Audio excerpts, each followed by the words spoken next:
சொல்லிக்கொண்டு நமக்கு ரீதியாகவே பிளவுபட்டு பாகுபட்டு இன்றைக்கு நாம நபியின் பெயராலே நாம் பிரிவினையும் பிளவுகளையும் ஏற்படுத்துவது சமூகத்தின் ஊடகத்தின் விஷயத்தில் இது ஆரோக்கியமானதாக அல்ல.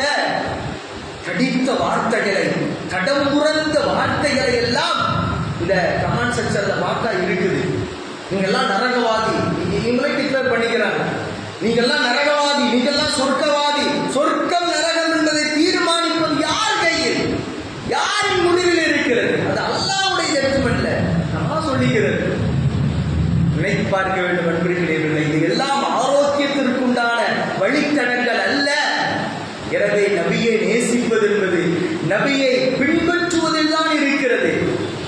நம்முடைய லைஃப் ஸ்டைலை பார்த்து, நம்முடைய நடை முறையை பார்த்து, நம்முடைய ஆட்டிடியூட், நம்முடைய பிஹேவியரை பார்த்து பிற சமயத்தை தழுவியவர்கள் இது அல்லவா நேரான பாதை, இதுவல்லவா சுத்த சத்திய சன்மார்க்கம் என்று நம்முடைய வாழ்க்கையை நோக்கி அவர்கள் வர வேண்டுமா? அல்லது பாய்மார்களே இவ்வளவு சண்டை போட்டு கிடக்கிறாங்க, இவங்களுக்குள்ளே இவ்வளவு பேதமை, இவர்களுக்குள்ளாகவே இவ்வளவு பிரிவு, இவர்களுக்குள்ளாகவே இவ்வளவு இழுக்கு இருக்கு என்று நினைத்து நம்மை விழித்து காரியம் மீள வேண்டுமா? யோசியுங்கள். அப்புறம் இப்படி